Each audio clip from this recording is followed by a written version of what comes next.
Mari kita berdoa. Baik, terima kasih Tuhan untuk hari ini. Terima kasih untuk kasih setiamu Tuhan, untuk kehidupan kami Tuhan, untuk keseharian kami, untuk kami belajar hari ini ya Tuhan, untuk menyertakan kebaikan-kebaikan-Mu dalam hidup kami ya Tuhan. Kami akan sharing hal-hal yang baik Engkau kerjakan dalam hidup kami.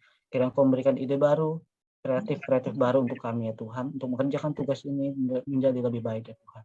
Di dalam nama Tuhan Yesus kami berdoa. Amin. Amin. Amin. Amin. Oke, untuk di awal sih kayak hal-hal yang baik. Mungkin ada sedikit itu sih kayak intrik gitu. Kenapa? Banyak pertanyaan sih. Kenapa tuh nggak dilarang ketika Adam dan Hawa makan buah itu? Mungkin tuh ada jawabannya tersendiri. Cuman sepertinya tuh kayak akan lebih simpel bila ada larangan saat itu. Tapi kan Tuhan punya tujuan lain saat itu kan. Lalu terjadilah yang namanya free wills atau kehendak bebas, sehingga kita bisa nentuin kita hari ini mau apa-ngapain gitu, tapi tetap terkontrol gitu. Dan itu salah satu karunia sih menurut aku, kita punya free wills itu tadi, kita punya kehendak bebas untuk milih yang baik untuk hidup kita. Nggak kayak kalau Adam dan Hawa nggak jadi makan buah itu, kemungkinan besar ya akan jadi template gitu, akan jadi suatu hal yang ya setiap hari memuji Tuhan, setiap hari di Taman Eden kita akan memuji Tuhan gitu. Cuman mungkin ada pemikiran lain dari Allah yang mungkin kita harus memang dibentuk dari kehendak bebas kita. Itu aja sih. Salah satu hal yang luar biasa Tuhan kerjakan itu ya Tuhan ngasih kita tuh free wills atau kehendak bebas itu tadi. Selain kasih dan karunia. Teman-teman. Jadi contohnya nih, mengasihi diri sendiri itu seperti apa?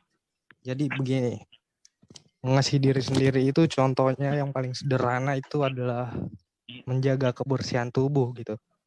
Nah itu kita pasti mengutamakan biar terlihat ganteng gitu. Kita nggak mau dong muka kita kucel apa gimana gitu.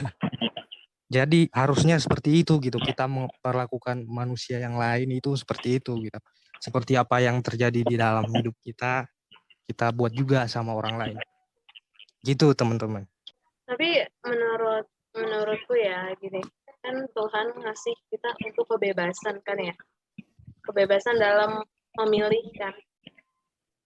Tapi kenapa kalau misalnya kita dikasih bebas, kenapa harus ada neraka sama surga? Ada bisa jelasin nggak?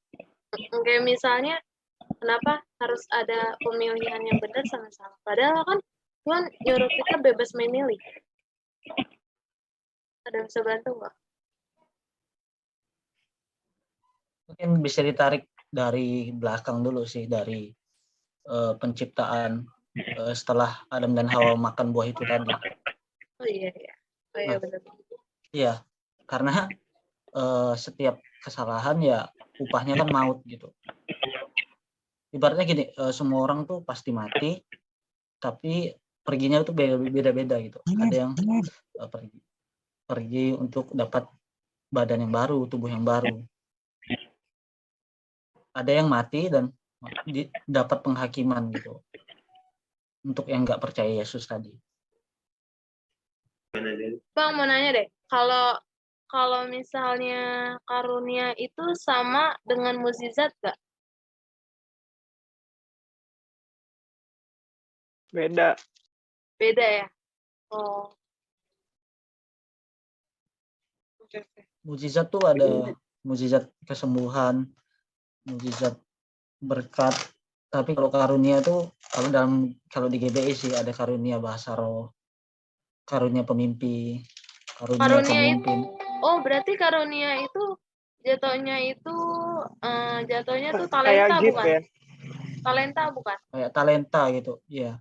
Iya kan? Tapi yang nggak semua orang yang nggak gitu. Iya. Kalau bisa lihat setan tuh karunia bukan bang? Indigo kali ya? Iya.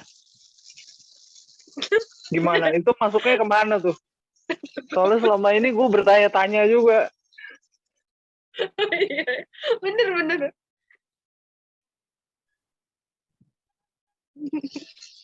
Ada yang bisa jawab? Oh, lihat hantu ya? Kutukan.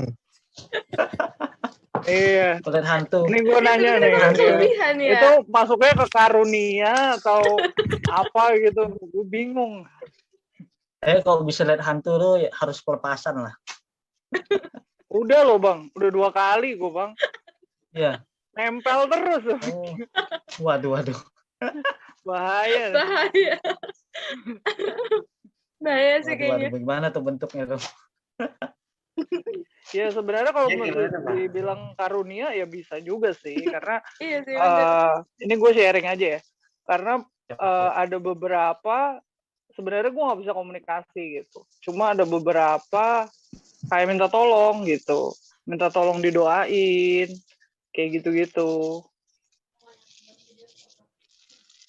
Sebenarnya takutnya tuh kayak larinya tuh kayak okkultisme gitu loh.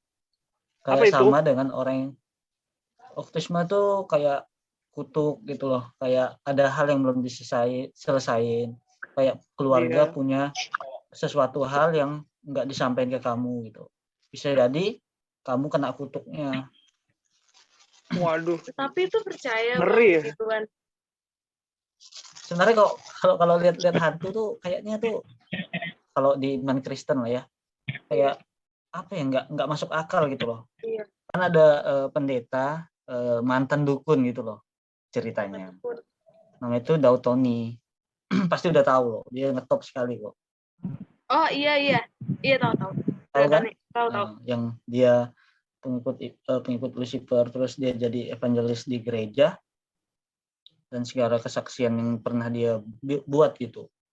Kayaknya tuh kayak itu tuh kalau kita nyimpulin ya, kalau dibilang dia bisa lihat hantu, bisa. Kalau dia bilang dia bisa santet, bisa juga. Tapi kan itu sebelum dia masuk ke Kristen. Maksudnya itu tuh adalah hal-hal yang dilarang gitu dalam Kristen. Lalu poinnya apa? Poinnya setelah dia masuk Kristen, dia menganggap semua itu kutuk yang harus dilepasin. Jadi bukan sama kayak karunia atau hal yang baik untuk dipertahanin gitu loh. Kalau sebisa mungkin tuh dilepasin, dan mungkin bisa jadi pintu juga untuk orang-orang yang ngalamin itu nantinya. Misalnya Bro Riva nih pernah ngalamin ini terus sembuh gitu. Nah nanti Bro Riva bisa bikin kayak perkumpulan gitu, gimana kamu tuh bisa bebas dari ini gitu. Nah ujung-ujungnya jadi berkat. Itu sih. Ini gue bahas tentang kasih nih ya. Kasih di hidup gue. Jadi ceritanya sekitar tahun 2011-an lah. Pokoknya itu gue ngerasain kayak hidup tuh bener-bener sejatuh-jatuhnya lah. Keluarga nggak ada, teman-teman nggak ada lah, segala macam. Sampai akhirnya gue nyalahin Tuhan gitu. Menurut gue kayak emang gue melakukan dosa apa atau kejahatan apa sampai gue harus ngerasain hidup yang seberat ini gitu. Sampai akhirnya gue sekitar 2-3 tahun lah kayak menurut gue Tuhan tuh nggak ada gitu. Menurut gue jadi gue nggak berdoa, nggak punya agama lah kasarnya gitu. Tapi tuh kenapa gue balik lagi ke Tuhan Yesus tuh karena kayak apa ya, Tuhan tuh ngirimin orang-orang yang bener-bener gue gak kenal, bener-bener random. Kayak misalnya gue lagi kerja, terus gue lagi kelar kerja, terus kayak di depan gitu, mau balik, tiba-tiba ada satu orang datang kayak, dia bilang, kamu harus percaya Tuhan lagi, kata dia. Dia terserah deh mau percaya apa enggak, tapi dia tuh datang kayak orang Papua gitu, dia bilang, kamu harus percaya Tuhan lagi, saya dikirim itu buat ngingetin kamu gitu. Kalau misalnya dia bilang ya kayak ayat itulah yang Tuhan gak bakal ngasih apa masalah tuh lebih dari kekuatan kita, dia ngomong kayak gitu. Terus pokoknya setiap tahun tuh gue selalu kayak ketemu orang-orang yang kayak gitu yang benar-benar ngingetin gue kalau misalnya tuh Tuhan tuh ada gitu. Ya emang benar sih, maksudnya kayak setelah 3 tahun akhirnya gue coba ke gereja lagi, pertama kali ke JPCC. pas gue di Jakarta, gue sih ngerasain kayak ada beberapa orang tuh langsung nyapa gue kayak gitu. Padahal gue nggak kenal gitu. Kayak dia bilang tuh welcome home gitu. Kayak gue ngerasa di situ tuh benar-benar kayak, wah gila sih itu. Kayak perubahannya tuh benar-benar dari yang gue nggak percaya, terus kayak gue cuma iseng-iseng doang kayak, oke lah gue cobalah sekali gereja lagi lah gitu.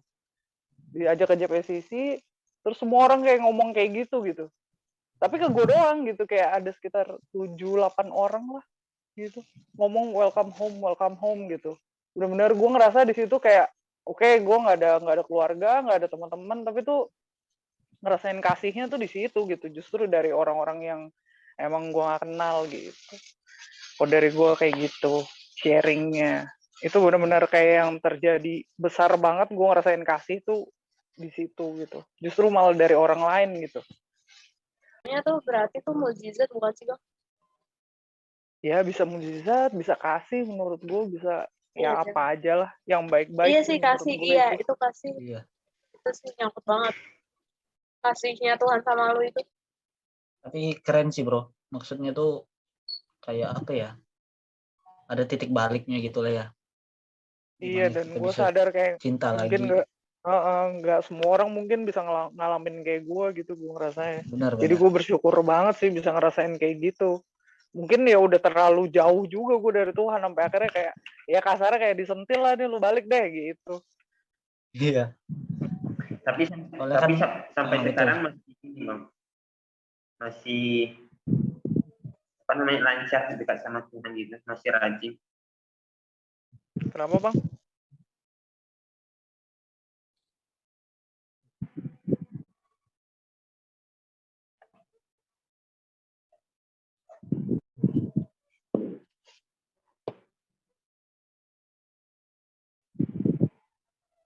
Mukjizat aja guys, biar kan kalau mukjizat jatuhnya kan berhubungan dengan kasih Tuhan sama kita, Iya. Lanjut. biar gampang. Gimana tanggapannya?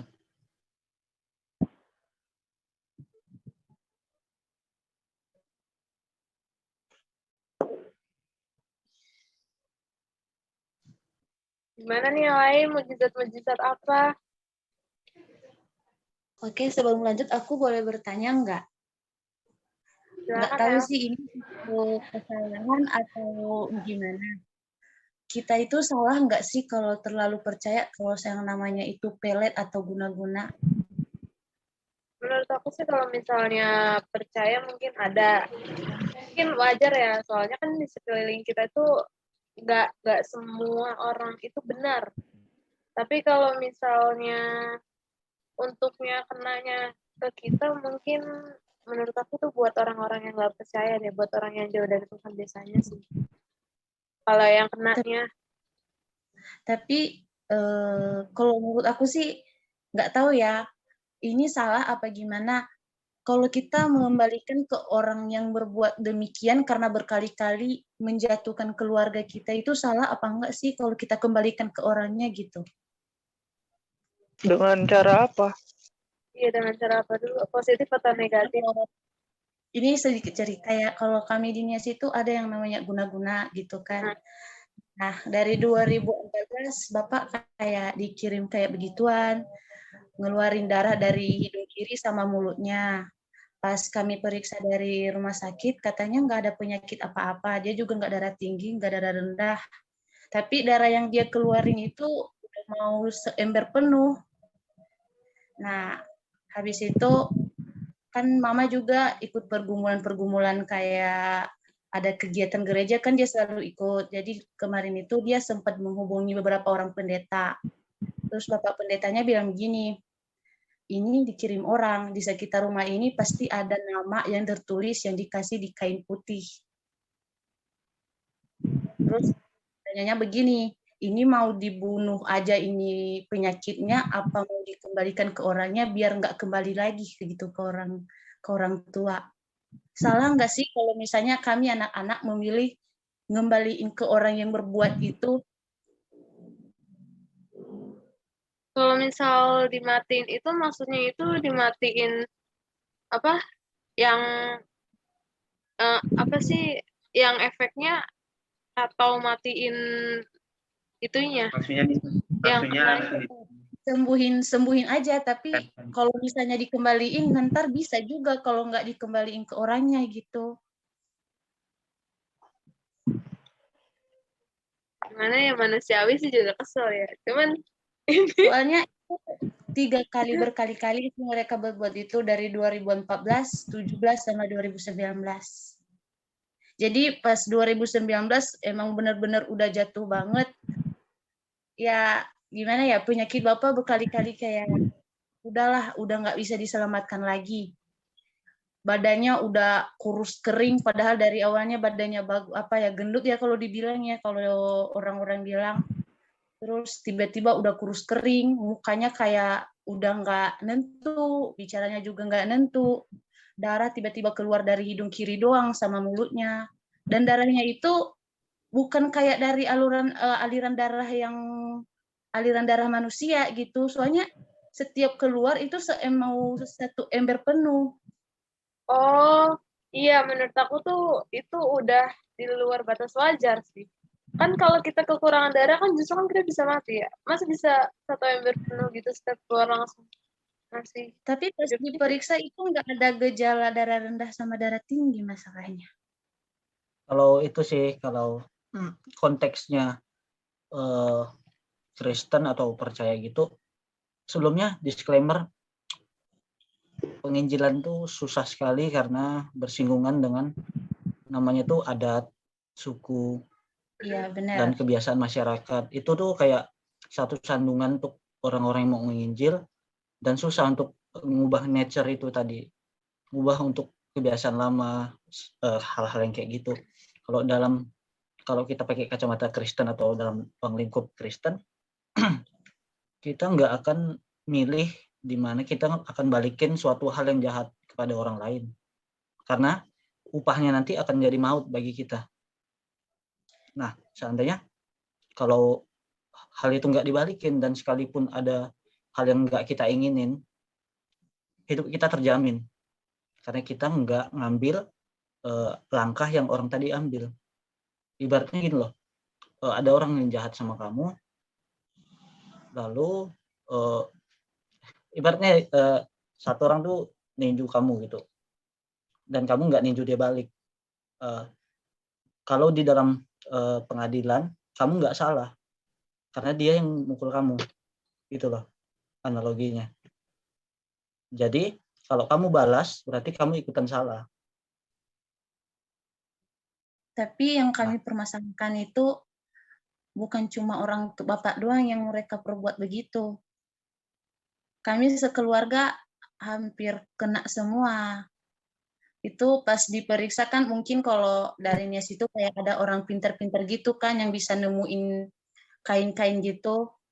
Jadi di setiap sekeliling rumah itu kain-kain ditemukan lebih dari 50. Di situ nama Bapak ada 30 dan nama kami semua habis itu. Biasanya maaf ya, Vin, biasanya itu salah satu dari keluarga kamu mungkin itu kan ada yang punya salah nggak gitu? Kalau keluarga, kami satu-satunya keluarga yang tersisa dari keturunan orang tua sih. Jadi nggak tahu dendam apa gimana gitu. Tapi kalau dari cerita Bapak sendiri begini, dari zaman dia masa sekolah orang paling termiskin ya kalau dibilang dari desa, beli beras aja susah. Tiba-tiba kayak semua anak Bapak udah pada punya sarjana semua, udah punya tugas sendiri gitu, udah punya keluarga sendiri. Nah, yang jadi masalahnya orang yang berbuat ini orang yang sering meminta tolong gitu ke rumah. Bahkan kalau dia ada masalah sedikit pun pasti ke rumah gitu dia mengeluh. Tapi kenapa gitu dia berbuat seperti itu? Mungkin iri kali jatuhnya. Iya sih, kayaknya iri deh. Oh, udah tahu ya orangnya siapa gitu. Udah tahu sampai dipermasalahkan kemarin, tapi dia ini mengelak, katanya itu bukan aku, tapi jelas-jelas dalam nama Bapak dikasih dalam kitab, belakang kain kafalnya itu kayak tertulis namanya langsung. Ini masalah yang berat sih, kayak ini bukan gimana ya, bukan kayak masalah-masalah ringan gitu. Ada baiknya sih emang dikasih perhatian lebih gitu untuk penanganannya. Mungkin bisa menghubungi pendeta dari luar atau dari mana, Kalau soal Padahal pendeta, karena kalau susah soal sekali pendeta ini. sih dari 7 orang yang ini yang membantu. Ya, ada kemajuan. Kemajuan sih ada, tapi kalau kami anak-anak yang kayak yang lagi di seberang gini, kalau pulang kampung sering berhalusinasi gitu ya. Depan rumah kayak rame-rame baju putih, tapi muka mereka itu kagak jelas. Terus jendela itu mereka ketok-ketok, tapi nggak ada suara gitu. padahal tuh ini Tapi tuh Masih itu pembahasannya ya, tuh bisa bisa kuat. bisa untuk bisa untuk ke tentang kasih tapi berat ya. Berat banget. iya sampai sekarang itu masih bagian